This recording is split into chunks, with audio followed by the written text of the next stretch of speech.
essa manhã, o Senhor colocou no meu coração, quero transmitir aos irmãos. Tempos difíceis que vivemos, mas a palavra do Senhor se renova a cada manhã, né? E nos traz esperança. Amém? Eu quero te convidar a ler a tua Bíblia, Isaías capítulo 55.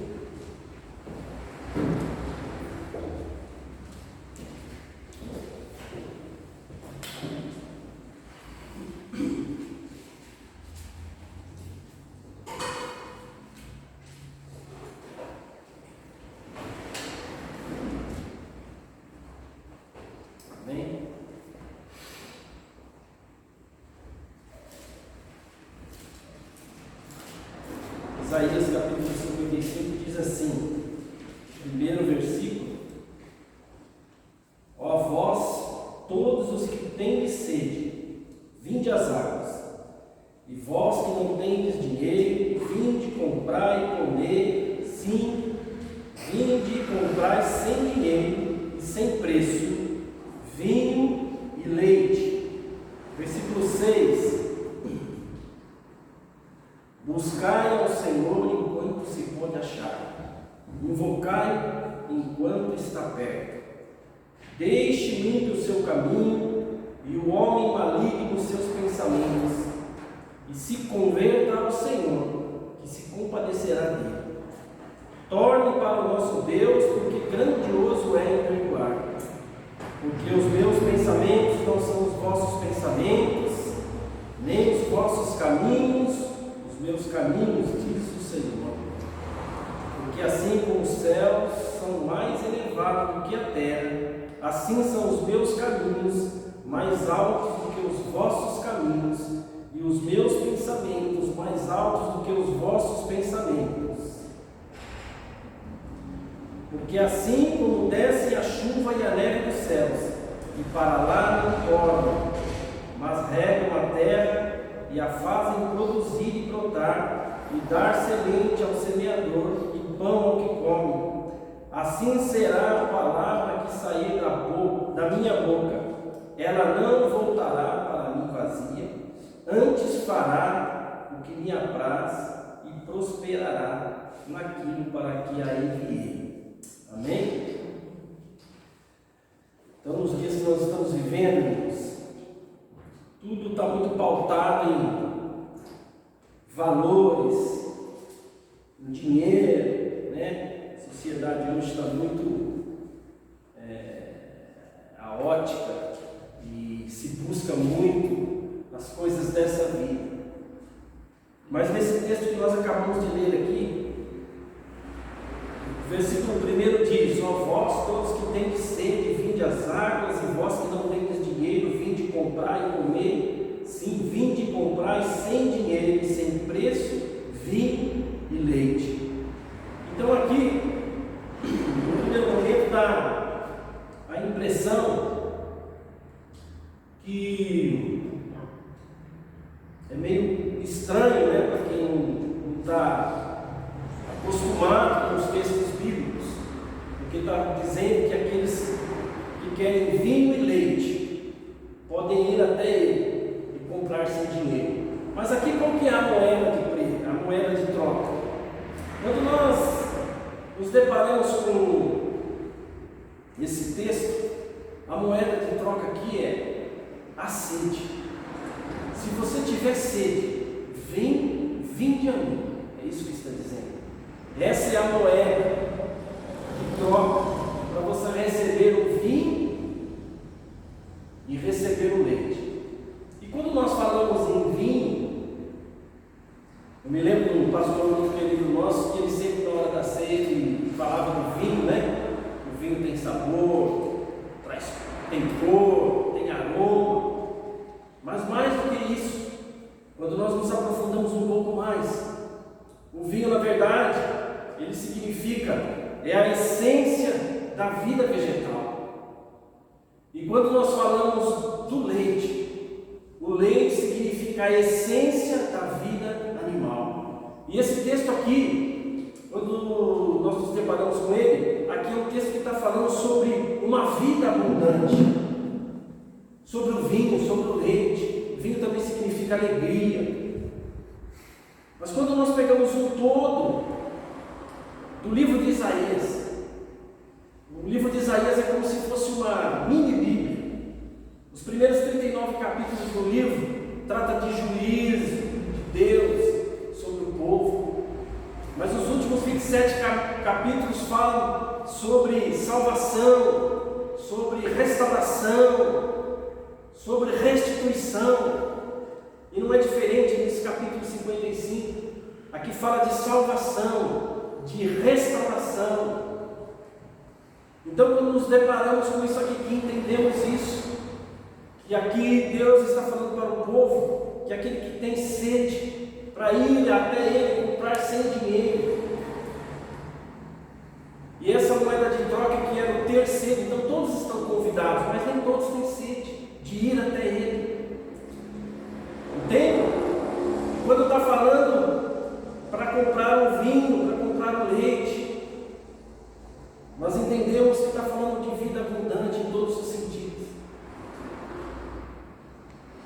E quando eu me deparo com esse texto, eu me lembro quando começou o ministério de Jesus. Aos 30 anos ele deixou o seu lar, porque era uma tradição naquele povo. Antes dos 30 anos ele não podia sair da sua casa. E como a palavra do Senhor diz que ele cumpriu toda a lei, ele cumpriu tudo aquilo que tinha que cumprir. Então é como se ele tivesse ganhado a maioridade ali aos 30 anos. E agora ele sai para começar o seu ministério e ele vai até João Batista. E quando nós vamos ver um pouquinho da vida de João Batista, a Bíblia fala que João Batista era um homem, ele era um homem meio estranho, né? Quando a gente lê o texto. Diz que era um homem que vivia pregando ali no deserto da Judeia o arrependimento, né? Era um homem que andava com roupa com pelos de camelo, comia gafanhoto com mel, era um homem estranho. Mas diz que Jesus se identificava com aquela mensagem, e por se identificar com aquela mensagem, Jesus foi até João para que ele fosse batizado por João, porque quando ele fora batizado por João, ele estava testemunhando que ele concordava com aquilo que João pregava, ele concordava com aquilo que João estava pregando ali no deserto. Então ele estava testificando aquilo, né? Quando nos batizamos, é porque nos identificamos com aquela mensagem e a partir dali nós passamos também a testemunhar essa mensagem. Então diz que Jesus foi até ele. E no primeiro momento ele hesitou, não queria batizar Jesus, pois ele dizia que ele não era digno nem de carregar as sandálias de Jesus, mas para que as escrituras se cumprissem. Ele foi batizado por João. E quando ele foi batizado por João, diz que então ali começa o seu ministério.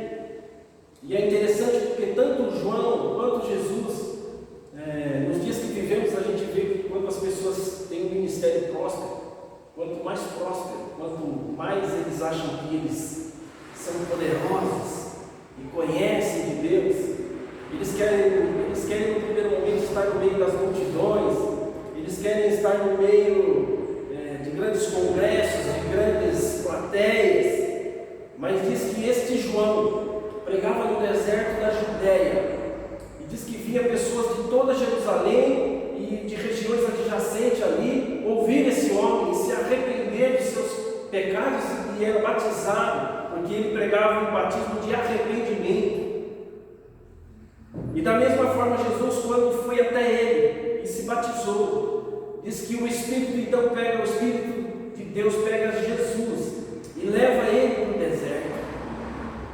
E diz que no deserto ele foi ao deserto para jejuar 40 dias e ficou ali. E diz que passados os 40 dias ele teve fome. ele tendo fome, diz que o diabo se apresentou a ele e disse para ele: se você é o Filho de Deus, pegue essas pedras e transforme-as em pão. E então Jesus disse para ele que nem só de pão viverá o homem, mas de toda a palavra que sai da boca de Deus. E o que nós aprendemos aqui nesse texto? Quando naquele deserto da vida e naquele tempo de consagração, quando Satanás tentou persuadi-lo, porque ele sentia fome, nós entendemos que o pão ali significa coisas diárias, e muitas vezes nos falta. Pão é algo diário, é algo cotidiano, e em meio aos nossos desertos da vida, muitas vezes algo nos falta, ou algo nos é tirado.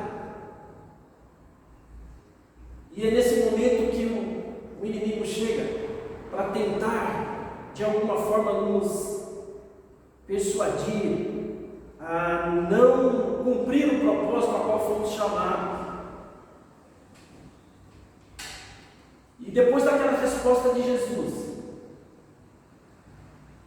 diz que agora ele pega Jesus e leva o pináculo do templo, leva ele até ali em Jerusalém, leva o pináculo, no ponto mais alto do templo, e diz para Jesus: olha, o Titi está falando que os anjos, eles vão te guardar, lança-se daqui para baixo, né? Ele queria testar, ele queria fazer com que Jesus testasse tudo aquilo que o Pai havia dito a ele. Então Jesus respondeu: está escrito também, não tentarás ao Senhor teu Deus. E quando nos deparamos com isso, entendemos que nos momentos difíceis, dos desertos que andamos, muitas vezes esperamos coisas sobrenaturais, algo acontecer que, se muitas vezes nós tentarmos a Deus e não acontecer, nós vamos ficar frustrados, porque a palavra dele diz que ele faria, ele nos guardaria, ele nos abençoaria. E muitas vezes nesse tempo ficamos esperando milagres, coisas sobrenaturais, e nada acontece. Mas Jesus tinha um propósito, e ele permaneceu firme naquilo que o Pai tinha dito a ele, obediente a ele. E ele não permitiu que Satanás ali o enganasse ou persuadisse a fazer aquilo que ele estava propondo que ele fizesse. Não contente, ele pegou a Jesus e disse que foi dos montes mais altos ali, mostrou todos os reinos da terra e a sua glória, e disse a Jesus: olha, se você se prostrar e me adorar, eu te darei tudo isso, tudo será certo. Então Jesus repreendeu ele e mandou que ele se retirasse. Em todo momento, a astúcia do inimigo tenta de alguma forma nos ludibriar, nos enganar, porque na verdade os reinos que ele estava prometendo para Jesus, o Pai já tinha prometido. Lá no livro de Zacarias, capítulo 14, diz que todo o reino da terra, ele será Senhor e Rei sobre toda a terra. Então Satanás queria enganá-lo, querendo dar uma coisa que na verdade é de propriedade dele. Diz que todo o reino da terra é dele. Não sei se os irmãos estão entendendo. Ele tentava em todo o tempo ali persuadir, mas a palavra do Senhor diz que resistia ao diabo e ele fugirá de vós. Isso não vai impedir que ele, de alguma forma, ele invista contra você com algumas tentativas de te enganar, de te roubar, enfim. Mas aqueles que são guiados pelo Espírito de Deus, muitas vezes as pessoas confundem isso, e ser guiado pelo Espírito de Deus, muitas vezes é aquela coisa de você estar numa situação e você tem um sentimento, você tem uma impressão. Muitas vezes ele não vai falar claramente com você, mas você tem discernimento do teu espírito, uma impressão, um sentimento, e você sabe como sair, ou como entrar, ou como se portar. E Jesus, com o discernimento que havia nele, ele passou por essas situações de investidas no inimigo. Entende? E é muito lindo que quando passa toda essa situação, diz que agora ele, com fome, os anjos vêm e o servem ali. Então começa o seu ministério. E quando começa o seu ministério, nós vamos ver que o primeiro milagre que ele fez foi tornar a água em vinho. Então ali há todo um significado, nós sabemos, né?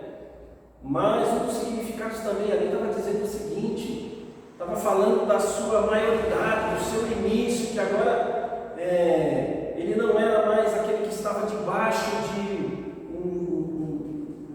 uma autoridade terrena. Ele atingiu a sua maioridade e ali ele iria dar continuidade ao seu chamado. Porque quando lemos o primeiro texto que fala de vinho, que fala do leite, entendemos que o leite, quando a criança nasce, ela começa com leite. E é muito interessante quando você vai ler o leite, quando você vai ler o texto, diz que você vai comer, e depois ele fala, eu vou te dar vinho e leite. É estranho, você vai comer, mas os dois ali está falando de coisas líquidas, né? Então o que significa? Quando nós vamos entender, é só você ver a cadeia, né? O leite, de onde vem? O leite dá para fazer o queijo, de onde vem? Vai chegar nos animais, né? O vinho, você vai fazer o inverso. Ele já chegou no seu ápice, mas se você retornar, você vai ver que veio da uva, que veio, né? Por isso que é a essência tanto vegetal quanto animal. Então nós vamos entender que quando se fala do vinho, também se fala de autoridade espiritual, de maioridade. Entende? Então é muito maravilhoso quando a gente começa a entender toda essa situação. E depois, quando Jesus começa o seu ministério com os seus discípulos, eu me deparo com ele ali, quando ele estava indo para a Galileia e ele teve que passar ali em Samaria. E agora ele se depara com uma mulher samaritana ali, pegando água no poço, e ele se senta ao lado daquela fonte, e ele agora começa a questionar aquela mulher, e pede ela água. E aquela mulher fala, mas você sendo judeu, os judeus não se comunicam com os samaritanos, como me pede de beber? Então ele diz, se tu soubesse quem está pedindo de beber a você, você daria, faria. Então eles começam a conversar. E a conversa agora começa a se aprofundar. E então ele começa a falar para ela o seguinte: se eu te der a água viva, você nunca mais terá sede. E aquela mulher ficou encucada com aquilo, ela não tinha ouvido falar ainda, não entendia, né? E ele diz, se você tomar dessa água, você vai tornar a ter sede. Mas se você tomar da minha água, você nunca mais terá sede. Então agora, ele começa a falar dessa água. E ele diz que quem toma dessa água, dentro dessa pessoa, se torna uma fonte. E essa fonte agora jorra para a vida eterna. Não é lindo isso? Então o que eu começo a me lembrar, o que vem na minha mente, explanando todos esses textos, e muitas vezes nas nossas vidas, nós precisamos entender que quando agora seguimos a Jesus, já aprendemos que nos tornamos pequenos cristos. E da mesma forma que Deus preparou o João Batista para preparar o caminho de Jesus, preparar o caminho do Senhor, nas nossas vidas e no nosso ministério, não é diferente. Muitas pessoas na nossa vida para preparar o caminho, para que nós possamos cumprir o ministério e o chamado que Ele nos deu. E é tão interessante que, quando nós vamos analisar, como falei aqui, a vida de João Batista, muitas vezes, quem sabe, muitos de nós nos deparamos com pessoas estranhas. Não é assim? Eu acredito que João Batista ele era muito estranho, pelo que o texto diz aqui. Devia andar meio sujo ali pelo deserto, pelo de camelo, não devia ter um cheiro bom, andava com aquela sandália, devia ter pó pelas canelas. Olha, devia ser um camarada estranho. Mas ele foi a pessoa a qual Deus escolheu para preparar o caminho para Jesus. E não é diferente conosco. E quando eu meditava nesse texto, o Senhor falava no meu coração em relação a isso. Que Deus prepara pessoas, muitas vezes que no primeiro momento nós olhamos e não entendemos e achamos esquisitos, estranhos, um modo de falar estranho, um modo de agir estranho, um modo de se alimentar estranho, um modo de se vestir estranho. Mas muitas vezes é essa pessoa que Deus preparou para preparar o caminho para o nosso chamado, para o nosso ministério. E quando nós puxamos aqui na nossa memória, com certeza nós vamos ter algum ponto a qual nós vamos lembrar de pessoas que influenciaram diretamente o nosso chamado. Deus usou alguém em algum momento para chamar a nossa atenção, vamos dizer assim. Quem sabe estávamos dispersos, vivendo uma vida normal, vivendo uma vida como todo mundo vive, mas em determinado momento dessa caminhada, nós nos deparamos com alguém que um dia foi buscar sem ter dinheiro, e agora dentro dessa pessoa havia uma fonte que jorrava para a vida eterna, como aquele encontro daquela mulher samaritana com Jesus. E agora, aquela fonte que jorrava para a vida eterna, você teve contato com ela, e a partir dali, você não conseguiu mais se desvencilhar ou olhar para outro caminho, você entendeu o propósito. E é tão interessante, como falamos do batismo de Jesus, quando nós nos lembramos do povo também que estava saindo ali do Egito, e eles se depararam de frente ao Mar Vermelho. Eles tinham que atravessar aquelas águas. Quando você vai estudar profundamente, você vai entender que aquilo tem um significado de batismo também.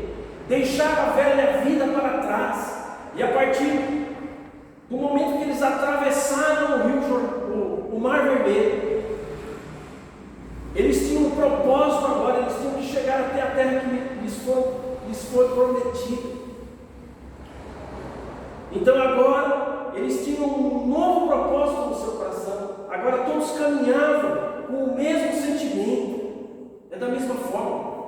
Quando entendemos, quando passamos por todas essas situações, conhecemos a Cristo através de alguém, temos contato com isso. Quem sabe a nossa ótica era tão distorcida, mas no momento em que essa água viva nos toca, diz que é essa água quando nos toca, quando bebemos dessa água, nós não temos mais sede.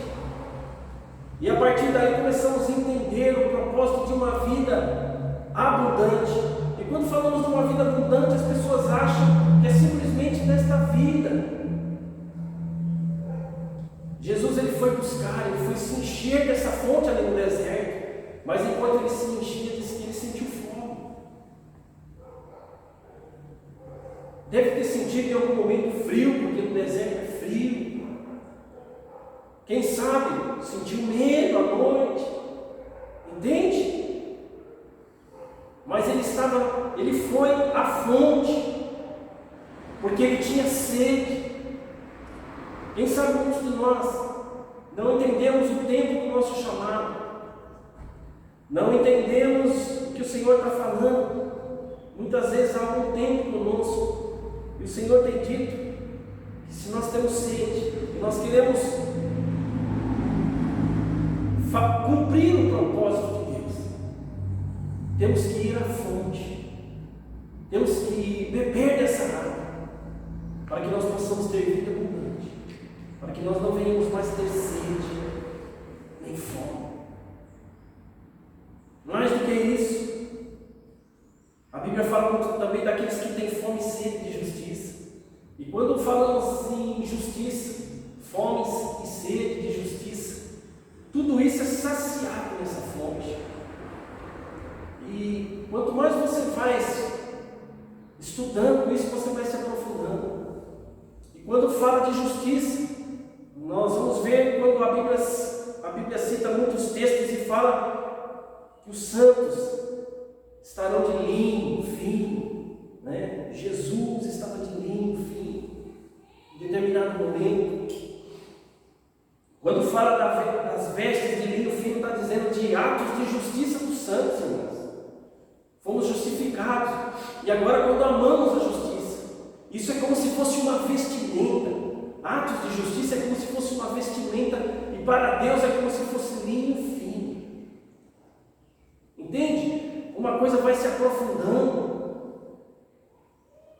e Deus quer fazer com que nós entendamos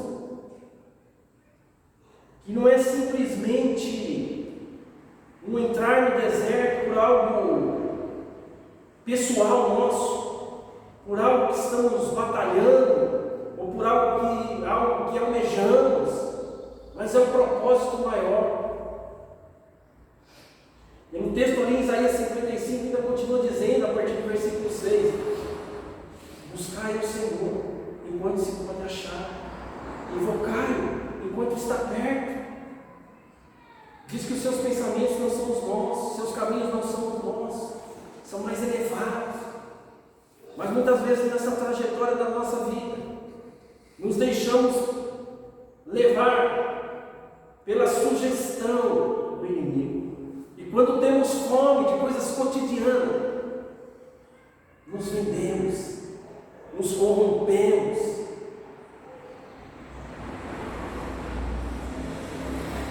Quando aquilo que esperamos, um milagre ou algo que é quase impossível acontecer, mas nós sabemos que em Deus podemos, mas quando não acontece,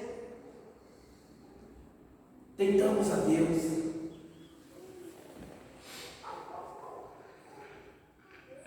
E quando muitas vezes chegamos no limite e Ele nos oferece algo que por herança já é nosso, nos vendemos. Como que vamos chegar no propósito tendo esse tipo de conduta? Mas quando nós olhamos para Jesus, nós vemos que Ele se manteve firme no propósito a qual o Pai o enviou. Quem sabe no momento mais difícil da sua vida, quando estava ali na cruz do Calvário, Ele disse ao Pai: Pai, se possível, passa de mim esse cálice. Mas quando vamos ver, diz que não foi possível. Diz que naquela hora Deus virou as costas para não ver aquele sofrimento, mas permitiu que Jesus passasse porque o propósito era maior. O resultado de tudo aquilo seria muito maior. E tudo aquilo que no primeiro momento ele foi tentado ali no deserto, quando ele declarou que estava tudo consumado, agora, tudo que naquele momento foi lhe oferecido por Satanás, e ele não pôde sair da conduta a qual ele deveria permanecer pelo propósito, agora estava tudo em suas mãos. E agora diz que o Pai deu-lhe todo o poder acima dos céus e embaixo da terra, tudo nas suas mãos. Então muitas vezes temos que entender os caminhos que Deus nos leva, as pessoas que Deus coloca na nossa vida. O final disso, o propósito disso é muito maior. E muitas vezes, no meio do caminho, caímos, falhamos, mas a palavra do Senhor diz que o justo, ele pode cair, mas ele não vai ficar prostrado. Porque é uma grande diferença, irmãos, no Filho de Deus, que é desobediente, daquele que não é filho de Deus. Entende? Existe uma diferença. Muitas vezes vemos pessoas e julgamos porque caiu, porque aconteceu algo na vida, e não entendemos que é simplesmente um filho de Deus desobediente. Quando teu filho desobedece, ele deixa de ser teu filho? Não? Aqueles que são pais? Não. Ele só é um filho desobediente, mas você continua sendo pai e ele continua sendo filho. É da mesma forma. Quando acontece isso, eu até já falei aqui, quando somos desobedientes a Deus, nós só atraímos a disciplina de Deus para a nossa vida. Ele nos disciplina, porque a Bíblia diz que Ele disciplina quem Ele ama. É simples assim. Mas não deixamos de ser filhos. Entende? E tudo por quê? Por um propósito maior. Quem sabe, na minha vida e na tua vida, em algum momento, alguém nos encaminhou para o nosso chamado. Mas quem sabe depois que nós tomamos dessa água, nós somos a única fonte de algumas pessoas neste mundo que terá em algum momento contato conosco, terá a oportunidade de beber essa água. Entendem o que eu estou falando? Porque Deus usa pessoas. Quem sabe se naquele dia Jesus não tivesse chegado ali naquele poço para tomar água, aquela mulher nunca teria tido contato com aquela fonte que era o próprio Jesus. A fonte que jorrava água para a vida eterna.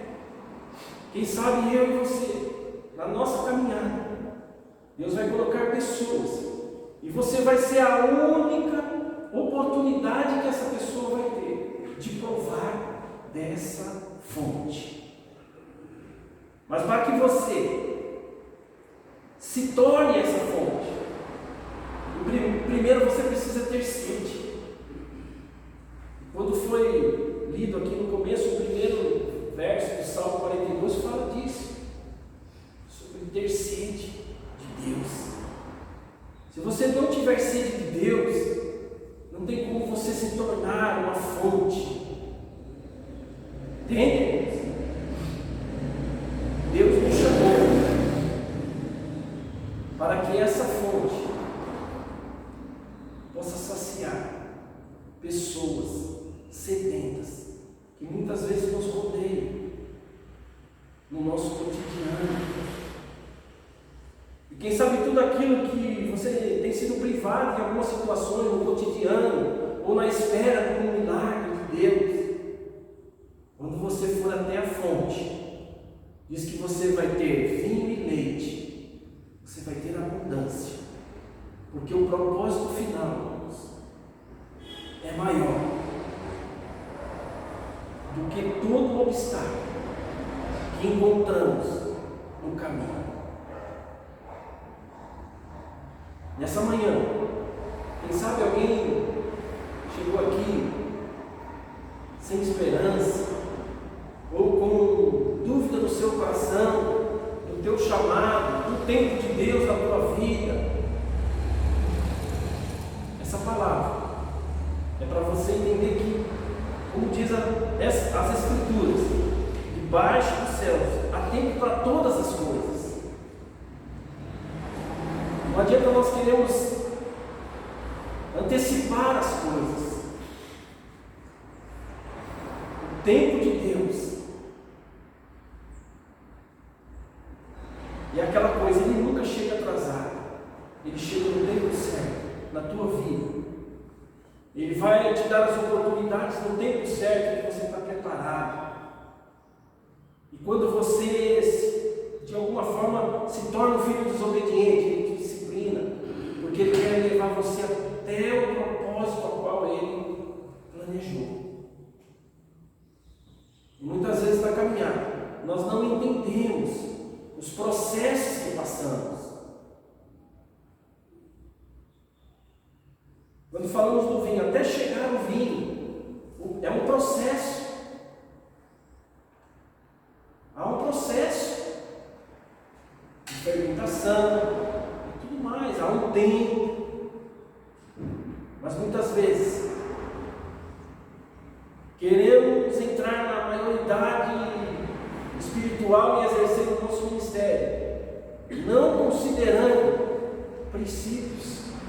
Deus usa para trabalhar na nossa vida. Não tem como fugir disso, irmãos. Temos que passar pelos processos de Deus. E depois de tudo, a Bíblia diz que Ele nos prova como o ouro de um figo. O ouro mais puro que já foi encontrado na terra. Para tirar toda a impureza. Para tirar tudo aquilo que... E aí sim, você se torna uma fonte. E quem sabe aquilo que em algum momento da tua vida você tinha necessidade. Quando você chegar no propósito, você vai ter sopejando para poder abençoar outras pessoas. Tanto materialmente falando, quanto espiritualmente falando. Porque há um processo. Quem sabe o milagre que alguém está esperando, e você passou pelo processo e um dia você ficou esperando um milagre, ou algo sobrenatural, é o dom que há na tua vida que você vai exercer sobre a vida de alguém. Entende que são processos? São coisas que muitas vezes já está em nós, e a palavra do Senhor diz que em tudo já fomos supridos. Mas há um tempo de espera, há um tempo no propósito. E quando não entendemos que há um tempo, nos frustramos, nos entristecemos, nos esquecemos daquilo que foi nos dito, que foi nos ensinado. Mas essa manhã, Deus quer que você entenda que o caminho a qual Ele tem que te levar é um caminho que Ele quer que você se torne uma fonte de águas vivas, que salva para a vida eterna. Não importa se você tenha que passar o deserto e ser tentado, e ser afrontado, como foi lido aqui no Salmo 42, que o salmista dizia que muitos questionavam a ele e diziam: onde está o teu Deus? Onde está o teu Deus? Não importa se no meio dessa caminhada tem alguém te dizendo: onde está o teu Deus? Continue firme no propósito a qual Deus te chamou. Porque no final, você se tornará uma fonte de águas vivas que salva para a vida eterna. Amém, meus irmãos? Quero te convidar a estar de pé. Quero orar nessa manhã.